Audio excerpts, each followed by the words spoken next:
Di medan pertempuran yang terbelah oleh retakan menggelegar dan diselimuti langit merah darah, Raja Beast yang murka memerintahkan udara itu sendiri menjadi senjata. Perintah membunuhnya menggema di tengah kekacauan, ketika sambaran petir dahsyat menghantam dan merobek tanah. Di atas tanah dingin yang asing, Tsuyoshi berlutut dalam keadaan babak belur dan terikat, matanya membelalak penuh keputusasaan saat ia berjuang memahami bagaimana dunianya bisa hancur, sambil cemas bertanya-tanya kemana dirinya telah dibawa.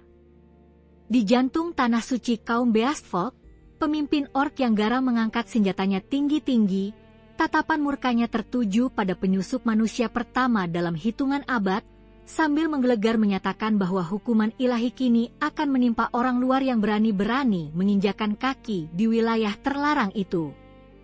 Sebuah pernyataan yang mengerikan bergema ketika suara-suara menyatakan bahwa manusia yang telah melanggar perjanjian mereka kini harus menghadapi hukuman ilahi, menandai dimulainya peperangan. Mata Tsuyoshi yang cemas bergerak ke sana kemari saat ia mencoba memahami bagaimana dirinya tiba-tiba tercabut dari kegelapan akrab sebuah gua. Dalam suasana menyesakan yang syarat ketegangan, wajah Tsuyoshi yang diliputi kecemasan berkilat oleh keringat, sementara suara-suara menggelegar di sekelilingnya, melontarkan peringatan tanpa henti tentang hukuman ilahi. Dalam kegelapan menyesakan dari dunia yang asing, pikiran Tsuyoshi berpacu dengan keputusasaan saat ia mempertanyakan apakah disinilah benar-benar akhir dari hidupnya.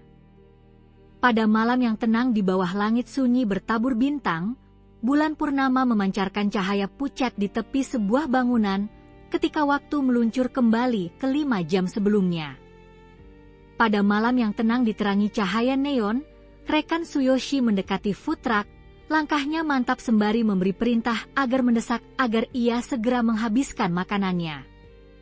Rekan Tsuyoshi yang tegas dan penuh fokus dalam seragam kuningnya, menetapkan suasana serius saat ia memperingatkan timnya untuk tetap waspada dan tidak tertinggal, mengingatkan bahwa dengan hadirnya 2 tim pembersih lainnya, sedikit saja kelengahan akan membuat mereka pulang dengan tangan kosong.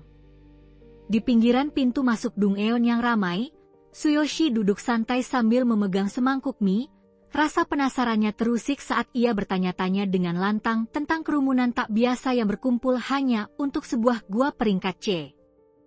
Di dalam tenda yang dipenuhi rasa pasrah, rekan Tsuyoshi beristirahat dalam setelan kuningnya di samping Tsuyoshi, sembari berujar pelan bahwa di masa seperti ini semakin banyak pembersih bermunculan dan baginya jelas pekerjaan mereka tidak menjadikan mereka pahlawan, sementara rekannya terus makan dalam keheningan penuh renungan. Di pos darurat yang tegang dan dipenuhi rasa mendesak, Tsuyoshi nyaris tak berhenti menyeruput minyak ketika rekannya yang berwibawa membentaknya agar segera bergerak, menegaskan bahwa para pahlawan sudah mendekat. Kini mereka melangkah menuju pintu masuk gua yang mengancam. Tsuyoshi mengakui dalam hati bahwa bahkan sebuah gua peringkat C pun membuat bulu kuduknya meremang saat ia semakin mendekat. Saat senja turun menyelimuti hutan lebat, 3 sosok berseragam kuning berdiri tegang dan gelisah.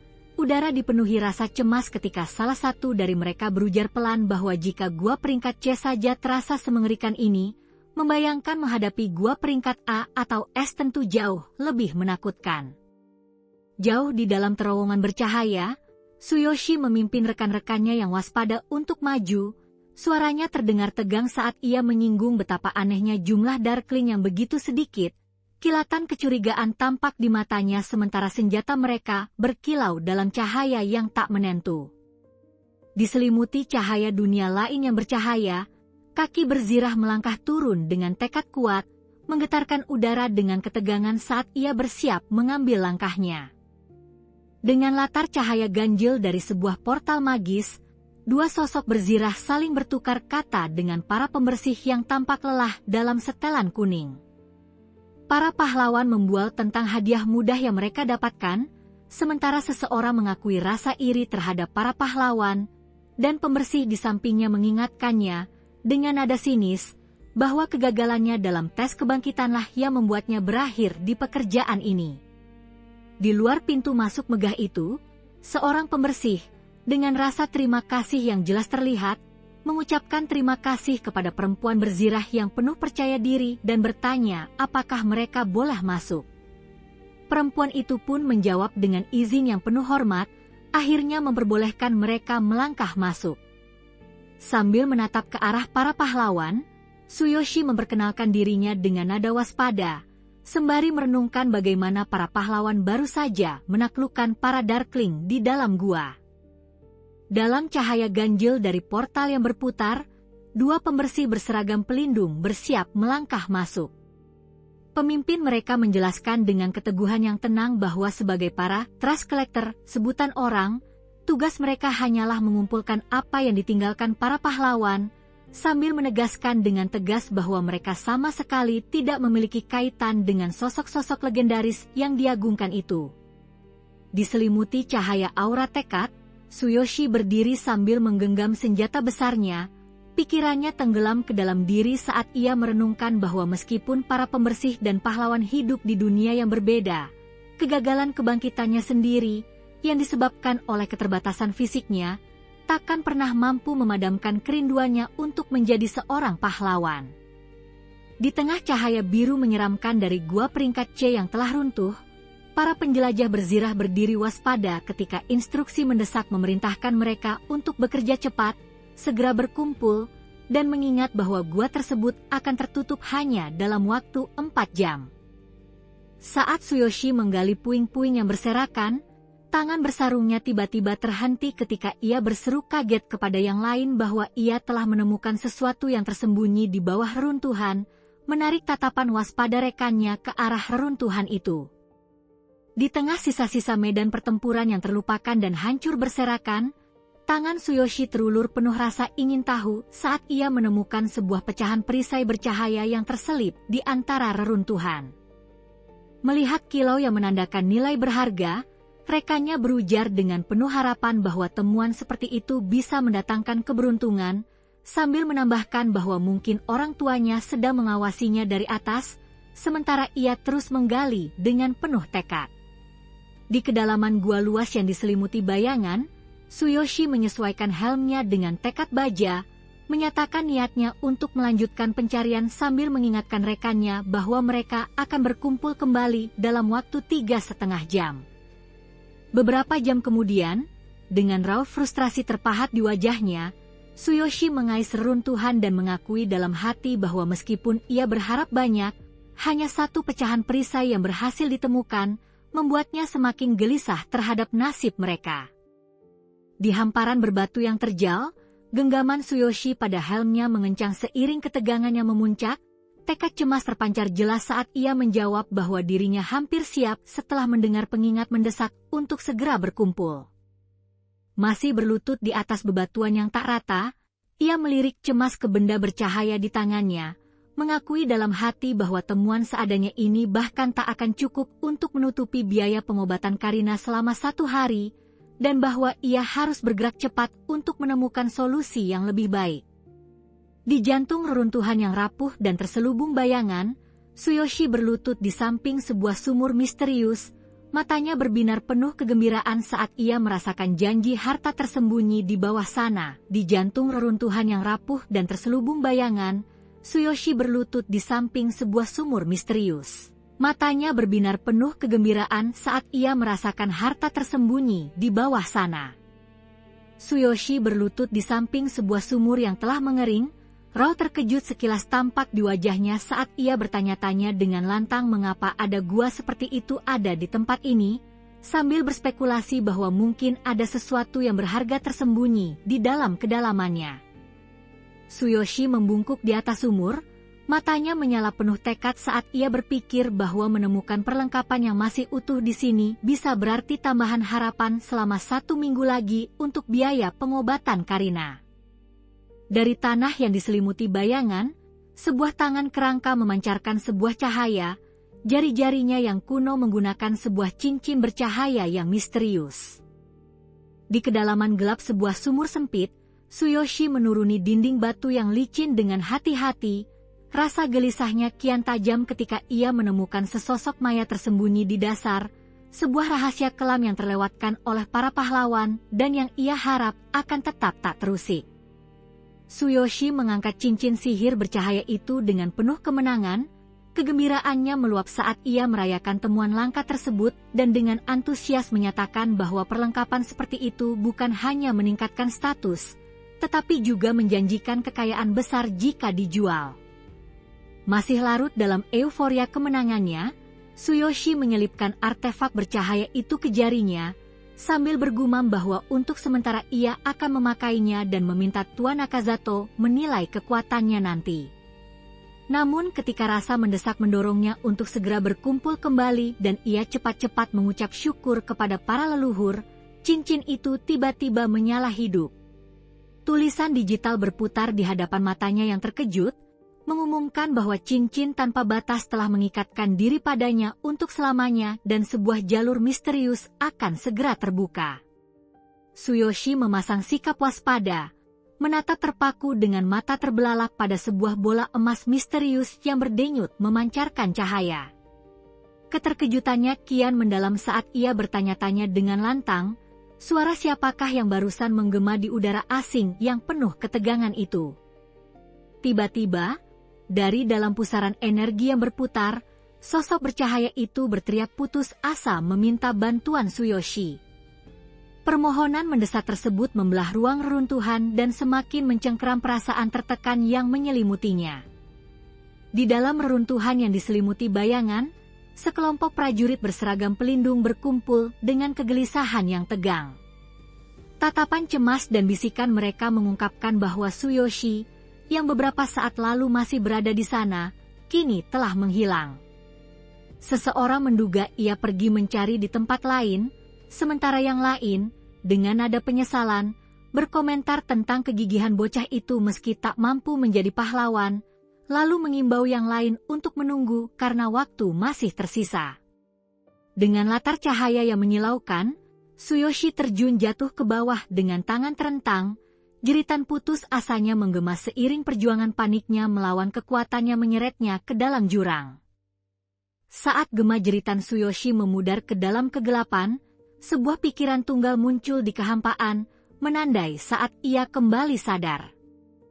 Di jantung ruang ritual yang muram dan mengancam, sang protagonis berdiri tegang dalam keadaan tertawan di hadapan altar bercahaya, dikelilingi oleh kaum Beastfolk yang berwajah keras dan denyut energi biru yang mengerikan, digenggam oleh kesadaran mencekam bahwa dirinya telah dipilih sebagai salah satu yang terkutuk untuk menghadapi hukuman ilahi. Di atas dataran tinggi suci yang terjal dan diselimuti awan kelam, seberkas petir menyilaukan, yang ditakuti sebagai hukuman ilahi, menghantam altar kuno, meninggalkan pertanyaan mengusik yang bergema, apakah tanah keramat kaum Beastfolk ini dicapai melalui sumur misterius tersebut? Di atas tahta yang penuh dengan duri tajam, sang raja binatang duduk berselubung bayangan. Perintahnya yang berwibawa menggema di seluruh ruangan yang mencekam saat ia memerintahkan acara dimulai. Di tengah arena yang temaram, leader Beastfolk berdiri tegak dengan senjata terangkat. Suaranya lantang bergema saat ia menyatakan di hadapan kaumnya yang tegang bahwa 3 penjahat besar akan menghadapi eksekusi, dimulai dengan seorang pengkhianat yang telah menjual wilayah mereka kepada bangsa peri dan manusia. Di tengah arena yang temaram, pengkhianat Beastfolk dalam kondisi rentan dan terbelenggu, berdiri di hadapan Raja Binatang yang murka serta para pengikut fanatiknya, yang mengutuknya sebagai pengkhianat dan berseru lantang menuntut hukuman suci dijatuhkan melalui titah raja.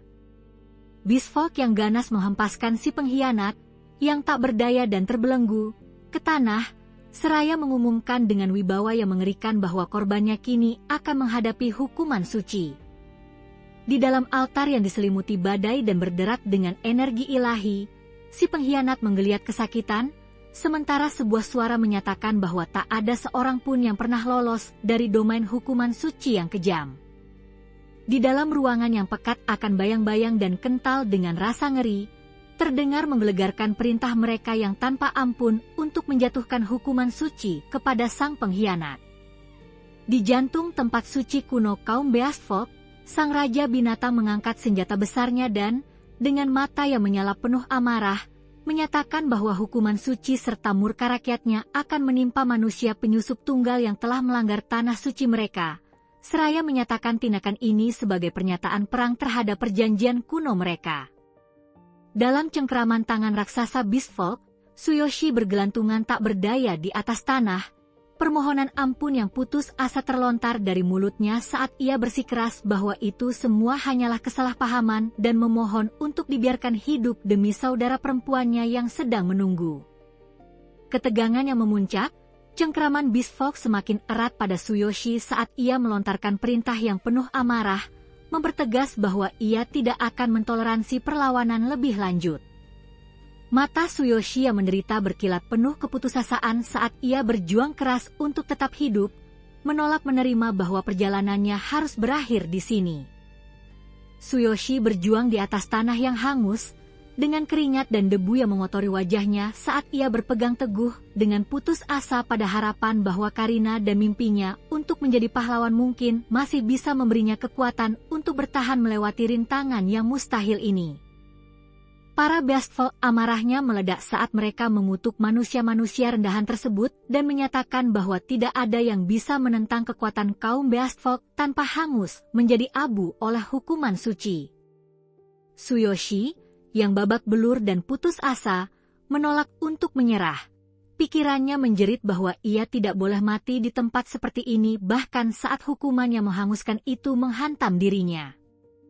Di tengah arena yang dikelilingi oleh musuh yang kejam, seorang wanita berambut terang yang tenang memancarkan cahaya lembut dengan terkejut bertanya-tanya dengan lantang, apakah serangan tadi benar-benar telah dihindari.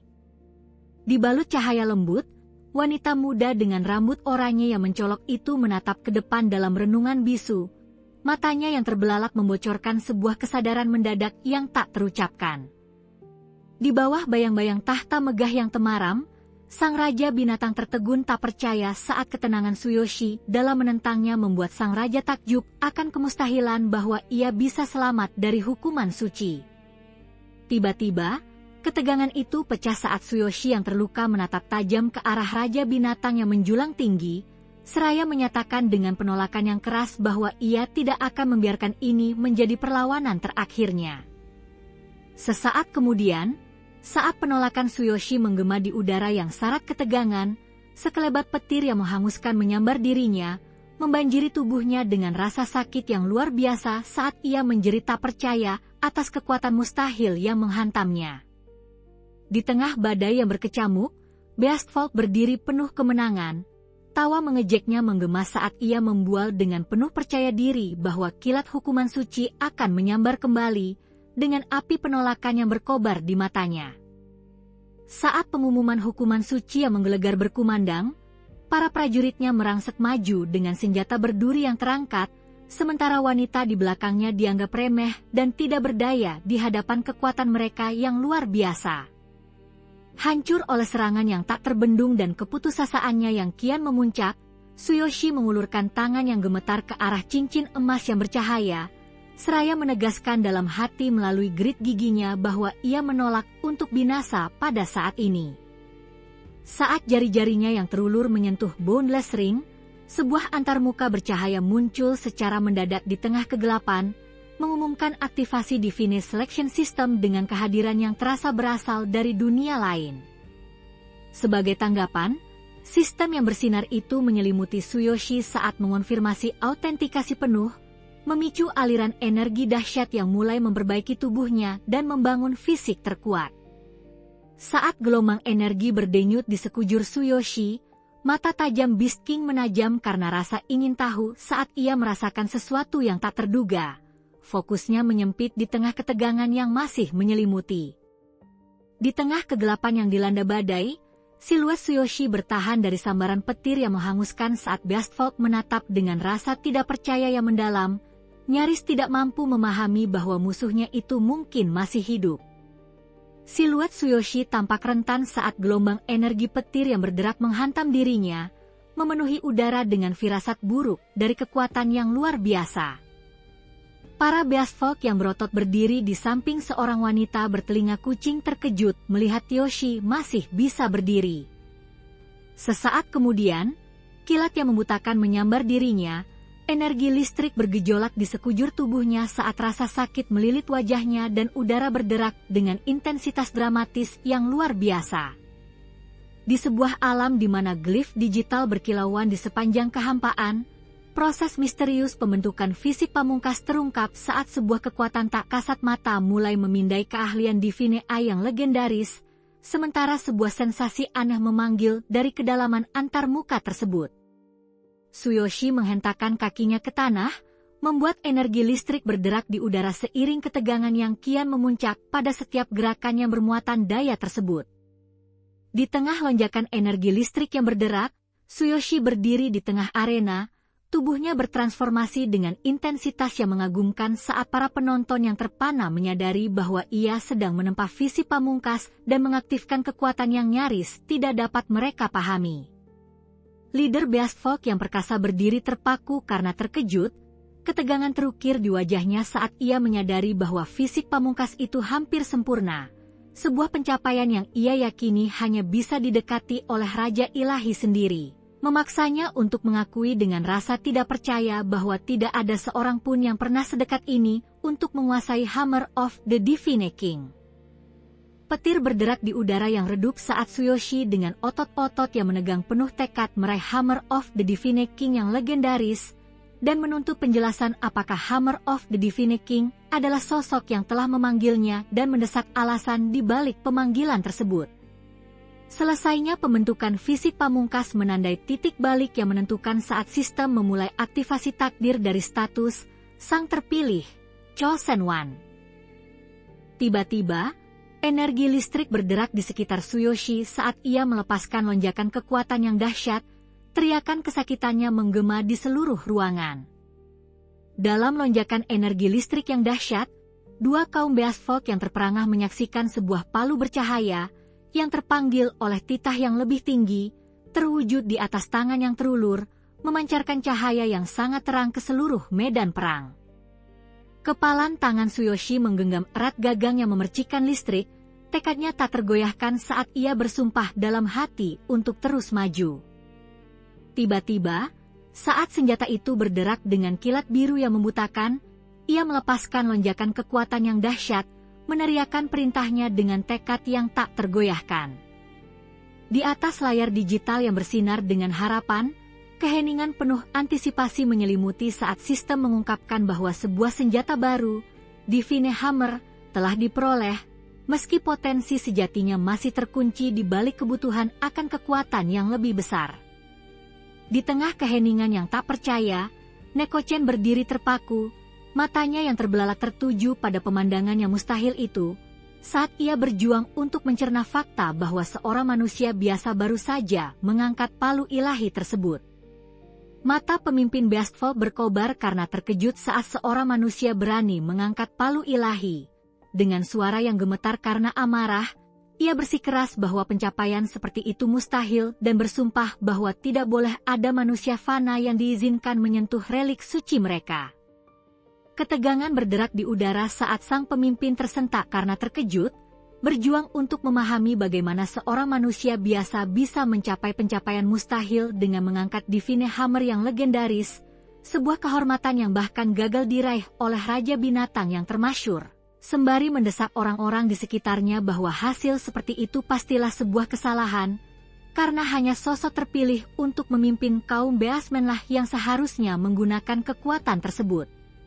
Percikan listrik menari-nari di sekitar Tsuyoshi saat ia menatap dengan takjub ke arah layar status yang bersinar.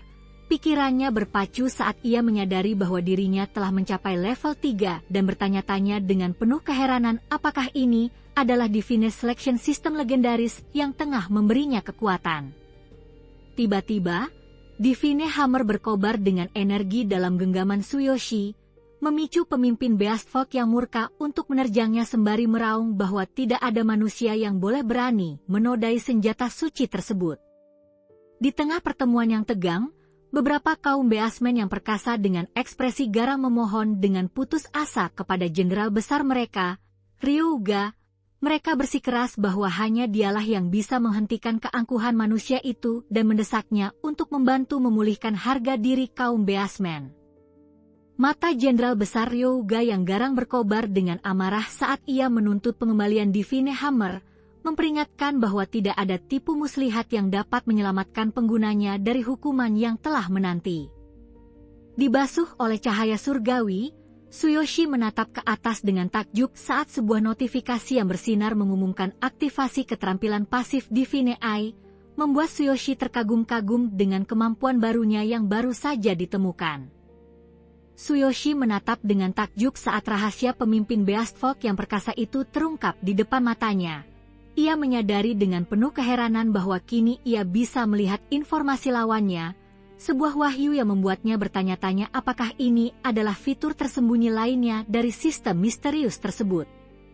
Ketegangan berderak saat Jenderal Besar Ryouga yang menjulang tinggi mengangkat pedangnya, mengejeknya dengan seringai dan berani mempertanyakan apakah seorang manusia biasa benar-benar berniat untuk menantang kekuatan sebesar itu. Tsuyoshi berhadapan dengan prajurit Beast Folk yang murka. Permohonan putus asanya agar dipahami berbenturan dengan sumpah sang prajurit untuk mengakhiri segalanya dengan cepat saat senjata itu diarahkan mengancam ke arahnya. Neko-chan berdiri bersimbah kecemasan, mengutarakan ketakutannya bahwa manusia itu tidak memiliki peluang melawan Jenderal Ryouga, satu dari 5 jenderal terkuat Raja Binatang, yang kekuatannya dapat menebas seorang manusia hanya dengan satu serangan. Seorang prajurit Beast Folk yang ganas menerjang maju dengan kemurkaan primitif, bilah pedangnya mengukir busur api di udara saat ia melepaskan tebasan dahsyat ke arah Tsuyoshi. Kekuatan serangannya memicu kekacauan dan kehancuran. Tsuyoshi menyiagakan dirinya dan berhasil menahan hantaman yang luar biasa dengan palu besarnya. Tekadnya bergejolak di tengah keterkejutan saat ia menyadari bahwa benturan itu telah membuat tangannya mati rasa dan senjata tersebut jauh lebih kokoh dari yang pernah ia duga. Kemudian, saat palu itu bergetar dalam genggamannya, Tsuyoshi memohon dengan cemas agar Jenderal Besar Ryouga yang murka itu mau mendengarkan dan bersikeras bahwa ia bukan berasal dari dunia ini. Namun sang pemimpin, dengan tidak bergeming, menyatakan bahwa tidak ada lagi yang perlu didengar dan mengancam bahwa keberuntungan tidak akan menyelamatkannya lagi. Jenderal Besar Ryouga mencengkeram Tsuyoshi dengan kekuatan sekuat besi. Ia mengumumkan dengan tekad yang kejam bahwa ia akan menghempaskan lawannya ke langit dan menghancurkannya dengan jurus Earthquake Shaker-nya yang mematikan. Namun saat cengkeraman Beast Folk itu semakin mengencang, mata Tsuyoshi menajam dengan tekad, dan lonjakan kekuatan menjawab fokusnya, memicu Absolute Replication saat sebuah gulungan bercahaya mengungkapkan persyaratan dan batasan luar biasa dari keterampilan tersebut. Tsuyoshi menerjang maju dengan tekad yang tak tergoyahkan, menyadari bahwa ia harus mereplikasi keterampilan dengan merasakan jantung Raja Binatang melalui kontak langsung. Pikirannya berpacu antara keterkejutan dan fokus saat tangannya menekan dada lawan, memicu lonjakan energi dan kejutan yang luar biasa. Terbang di udara dan dikelilingi oleh jajaran kartu keterampilan yang menyilaukan, mata Tsuyoshi membelalak saat ia berjuang untuk mencerna banyaknya pilihan yang ada. Pikirannya berpacu dalam ketidakpercayaan pada keputusan mustahil yang terpampang di hadapannya. Jenderal Besar Ryouga yang murka melepaskan ayunan kolosal dengan senjata raksasanya, sementara Tsuyoshi, yang didorong oleh keputusasaan, bertekad untuk beradaptasi dengan keterampilan Heaven Shaker, bersumpah bahwa ia tidak boleh mati pada saat ini. Jenderal Besar Ryouga yang sombong itu meledak dalam keterkejutan dan kemurkaan, menuntut penjelasan bagaimana teknik dahsyat miliknya sendiri bisa digunakan untuk menyerang dirinya. Ledakan yang menyilaukan meletus, melontarkan puing-puing ke udara dan memenuhi suasana dengan intensitas yang luar biasa. Neko-chan berdiri dalam keadaan cemas saat 2 Beast Folk berotot yang menjulang tinggi mengapitnya dengan protektif. Tatapan sengit mereka menantang ancaman apapun yang berani mendekat. Di tengah bentrokan yang brutal, Jenderal Besar Ryouga terhempas ke tanah, hanya untuk kemudian diliputi kebingungan yang mengejutkan saat ia menyadari bahwa kendali kekuatan baru itu tidak mendatangkan rasa sakit, melainkan sensasi menyenangkan yang tak terduga. Tsuyoshi, yang memar, berkeringat, dan dipenuhi rasa frustrasi, menatap dengan tidak percaya saat sebuah notifikasi bercahaya memberitahunya bahwa ketiadaan profesi dan senjata telah membuat serangannya sama sekali tidak efektif, mendesaknya untuk menjadi lebih kuat jika ia ingin bertahan hidup. Tsuyoshi yang mencengkeram kapaknya dikejutkan atas ketidakpercayaan pada apa yang sedang ia saksikan. Jenderal Besar Ryouga murka mengayunkan senjata kayu yang berat ke arah Tsuyoshi, meraung dalam kemarahan atas pembangkangan manusia itu dan menuntut agar penghinaan ini segera berakhir.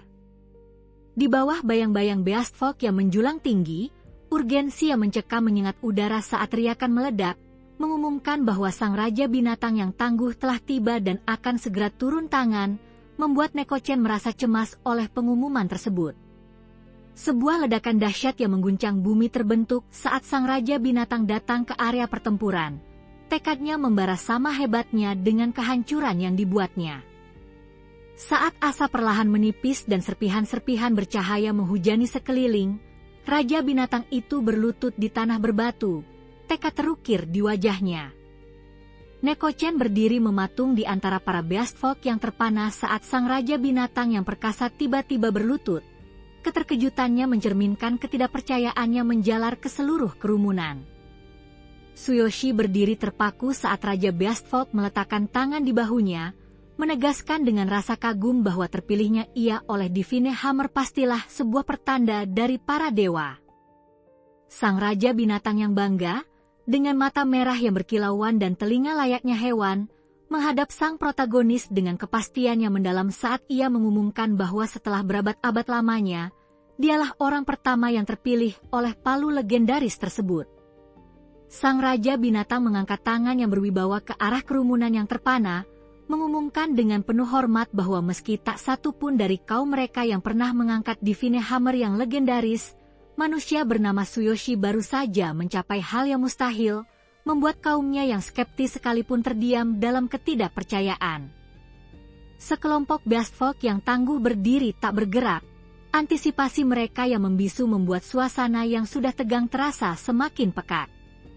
Di tengah keheningan yang mencekam, Raja Binatang mengangkat tangannya dengan penuh percaya diri dan, sambil berpaling kepada Tsuyoshi, menyatakan bahwa jika pemuda ini benar-benar ditakdirkan untuk memimpin kaum Beastmen, maka mereka harus memberinya waktu yang dibutuhkan untuk tumbuh menjadi lebih kuat. Sekelompok orc berkulit hijau berkumpul bersama. Suara tegang mereka memenuhi udara saat Raja Beast Folk mengingatkan kelompok itu bahwa meskipun ramalan berbicara tentang momen ini, sosok yang dimaksud bukanlah bagian dari kaum mereka, memicu bisikan ketidakpastian di antara para pengikut yang cemas. Jenderal Besar Ryouga yang ragu atas pengumuman tersebut, menuntut agar sang Raja Binatang menjelaskan mengapa seorang manusia yang terpilih dan bukan dari kaum mereka. Raja Binatang memasang ekspresi serius. Pikirannya terasa berat saat ia menantang ramalan kuno dengan mempertanyakan apakah harapan sejati bagi rakyat mereka bergantung pada garis keturunan seorang pemimpin atau sesuatu yang jauh lebih besar. Jenderal Besar Ryouga menatap tajam ke arah Raja Binatang. Suaranya terdengar berat saat ia mengaku bahwa ide tersebut tidak terbayangkan, namun ia berspekulasi dengan cemas tentang masa depan yang tidak pasti jika subjek dari ramalan itu bukanlah seorang Beastman. Tsuyoshi berdiri tanpa baju sambil mencengkeram palunya saat Raja Binatang yang berwibawa menuntut untuk mengetahui namanya. Tsuyoshi menjawab dengan tenang sebelum sang pemimpin menyatakan bahwa kebebasan hanya menantinya jika ia mampu menjadi cukup kuat untuk memikul masa depan mereka. Tsuyoshi berdiri tenang dan teguh saat Raja Binatang yang berwibawa menekan energi bercahaya ke dadanya, sambil menyatakan dengan sungguh-sungguh bahwa dalam 1 tahun Tsuyoshi harus kembali dengan lebih kuat untuk membuktikan kelayakannya dalam memimpin mereka. Sang Raja Binatang menekan telapak tangannya yang bercahaya ke dahi Tsuyoshi, menanamkan segel mental yang mematikan sambil memperingatkan dengan nada sedingin es bahwa jika Tsuyoshi gagal kembali dalam waktu 1 tahun, ia akan diburu dan dihancurkan tanpa ampun. Tsuyoshi, tanpa baju dan menggenggam erat palunya, berdiri di depan kerumunan yang gelisah saat Raja Binatang yang gigih menuntut keputusan, memicu penerimaan tantangan dari Tsuyoshi yang meski diliputi konflik batin, tetap menunjukkan ketetapan hati. Gelombang inspirasi memenuhi udara saat Nekochen mendesak mereka yang berada di hadapannya untuk merebut kebebasan mereka dan berjuang demi kekuatan yang lebih besar. Tsuyoshi berdiri terpaku dalam pikiran yang dalam, tekadnya mengeras saat ia memikirkan gadis yang seharusnya dihukum setelah dirinya, dan ia pun memutuskan untuk mengaktifkan keterampilan Divine Eye. Di bawah panas status yang melayang, ia mendesak semua orang dengan nada mendesak agar menghargai kelangsungan hidup mereka dan tidak menyanyiakan mukjizat yang telah dianugerahkan oleh para dewa. Tsuyoshi berdiri tegak di depan dua Beast Folk yang setia, lengannya terangkat sebagai tanda terima kasih saat ia takjub akan kekuatan misterius sekutunya, mempertanyakan tanda kriminal yang ada pada gadis itu, dan dalam diam bertekad bahwa dengan mukjizat ini, ia harus bertahan hidup apapun rintangannya dan suatu hari nanti menemukan jalan pulang. Tsuyoshi menghadapi sang Raja Binatang dengan tekad yang tak tergoyahkan. Ia mengumumkan penerimaannya atas tawaran tersebut, namun dengan tegas bersikeras agar syarat darinya dipenuhi, membuat sang pemimpin tertegun sejenak. Raja Binatang yang berwibawa dengan seringai penuh percaya diri, mempertanyakan syarat apa yang diajukan kepadanya. Menanggapi rasa penasaran sang Raja Binatang, Tsuyoshi menunjuk dengan tegas ke arah Nekochen dan menyatakan bahwa gadis itu akan menemaninya, menyiratkan bahwa Nekochen mungkin akan berguna, sementara reaksi terkejut dari gadis itu memicu Tsuyoshi untuk meyakinkannya bahwa dengan hal ini, segala utang di antara mereka kini telah lunas. Mandi di bawah cahaya bulan yang menyinari dinding yang sunyi, Tsuyoshi merenungkan cincin yang bercahaya di tangannya, menyadari dengan penuh takjub bahwa segalanya bermula dari suara misterius dan boneless ring, cincin tanpa batas, ini. Saat Tsuyoshi mengamati pendar cincin yang tak kunjung padam, rasa gelisah mulai merayap saat ia menyadari bahwa artefak itu menolak untuk dilepaskan, memberinya kekuatan yang aneh namun membuatnya cemas apakah ia akan pernah bisa kembali ke dunia asalnya, tepat ketika sebuah suara mengumumkan bahwa persiapan telah selesai dan menyapanya sebagai Tuan. Mengejutkannya dari lamunannya. Dikelilingi oleh cahaya yang mekar bak bunga, Nekochen berdiri tegak. Pengabdiannya terlihat jelas saat ia mengikrarkan kesetiaan yang tak tergoyahkan kepada sosok yang kini ia panggil sebagai penyelamatnya. Pipi Tsuyoshi memerah saat ia mengakui betapa sulitnya menolak dipanggil Tuan oleh Nekochen yang bertelinga hewan dan sangat bersungguh-sungguh itu. Sementara sang gadis, dengan mata yang berkaca-kaca penuh syukur, mengaku bahwa kebaikan Tsuyoshi telah memberinya kesempatan kedua dalam hidup, dan bersama-sama mereka berjanji untuk saling mendukung mulai saat ini. Di bawah langit malam yang berkilauan oleh kelopak-kelopak cahaya, Nekochen menggenggam lembut tangan Tsuyoshi dan, dengan mata yang bersinar penuh harapan, mengaku bahwa tidak ada seorang pun yang pernah membelanya atau berterima kasih kepadanya dengan begitu tulus selain dirinya. Ia pun memohon agar diizinkan untuk memanggilnya sebagai tuannya. Mata Nekochen berbinar penuh pengabdian saat ia mengaku bahwa kehadiran Tsuyoshi terasa seperti sebuah mukjizat, bersumpah untuk mendedikasikan segalanya demi pria itu. Sementara Tsuyoshi, yang merasa gugup namun terhibur, menerima tawaran Nekochen untuk memanggilnya Tuan, dan mengajak untuk segera berangkat karena hari sudah semakin larut.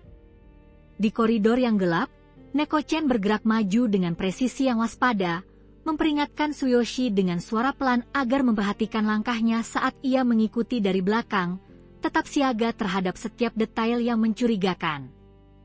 Tsuyoshi dan Nekochen berkelana berdampingan, Tsuyoshi dalam diam mengagumi keajaiban dan keindahan dunia lain yang luar biasa ini. Tiba-tiba didera rasa urgensi saat teringat akan Karina yang menunggunya, Tsuyoshi memantapkan diri. Ia mencermati notifikasi bercahaya mengenai Boundless Passage, lintasan tanpa batas, dan bertekad bahwa jika ia menelusuri kembali langkahnya melalui rute yang sama yang membawanya ke sini, ia akan bisa menemukan jalan pulang. Mandi dalam cahaya yang memancar, Tsuyoshi mengangkat tangannya dan mengaktifkan cincin Boundless Passage yang berpendar. Jantungnya berdegup kencang karena harapan saat ia meyakinkan dirinya sendiri bahwa inilah jalan pulang yang akhirnya terbuka. Saat portal itu berkilauan terbuka di tengah bentang alam berbatu yang diterangi cahaya bulan, Neko-chan menoleh ke belakang dengan telinga yang tegak dan memanggil tuannya dengan suara yang diwarnai rasa penasaran sekaligus ketidakpastian. Terjungkal tanpa daya melalui distorsi yang membutakan dan berputar-putar, Tsuyoshi membentengi dirinya dan dalam hati mengutuk sensasi tak tertahankan dari ruang waktu yang melengkung di sekelilingnya.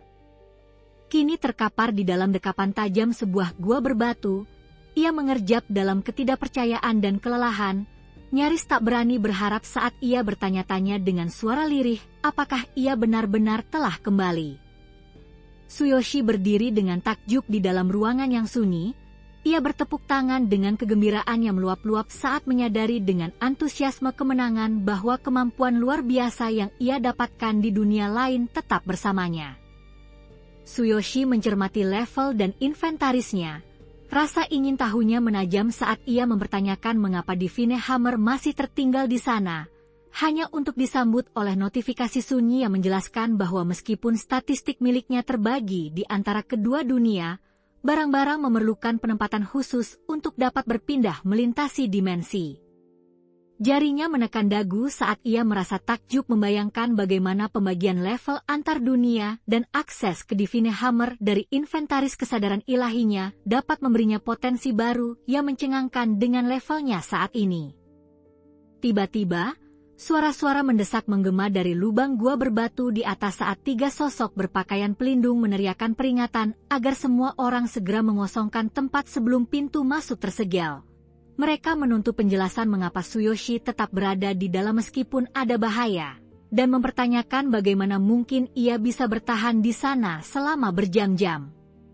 Tsuyoshi, yang mengenakan helm dan bermata terbelalak, berdiri mematung oleh gelombang kebingungan. Pikirannya berpacu saat ia mempertanyakan bagaimana mungkin jam-jam yang ia habiskan di dunia lain bisa lenyap tanpa bekas di sini, meninggalkannya dalam kegelisahan yang mendalam. Tiba-tiba, saat puing-puing menghujani sekeliling gua yang runtuh, rekan Tsuyoshi berjongkok di tengah kekacauan dan memperingatkan dengan mendesak bahwa ia datang tepat pada waktunya, bersikeras agar mereka segera bergegas keluar sebelum pintu masuk tersegel dan menjebak mereka selamanya. Dalam momen yang syarat akan penyingkapan, Tsuyoshi mencengkeram tali itu erat-erat saat dunia di sekelilingnya membeku di tempat. Kesadaran pun muncul dengan keterkejutan yang hebat bahwa waktu itu sendiri telah berhenti berputar. Masih terguncang oleh penyingkapan ini, ia berdiri terdiam dalam balutan pakaian pelindung dan helmnya. Kerutan dahi yang penuh pikir dan perih dari perban baru mengkhianati ketidakpercayanya saat ia bertanya-tanya dengan suara lirih, apakah waktu di dunianya benar-benar tetap membeku selama ia pergi, mengagumi betapa nyata namun mustahil semua ini terasa. Sembari naik ke permukaan, Tsuyoshi masih tidak percaya dan bertanya-tanya dengan suara lirih, apakah waktu di dunia lain juga berhenti dan menanyakan siapakah pemilik asli dari Boundless Ring. Tatapan teguh Tsuyoshi bertemu dengan mata pria tua itu yang penuh perhatian. Sang pria tua mengingatkannya dengan nada mendesak bahwa tes kebangkitan berikutnya dijadwalkan besok, membuat ketegangan dan antisipasi terasa semakin pekat di udara di antara mereka.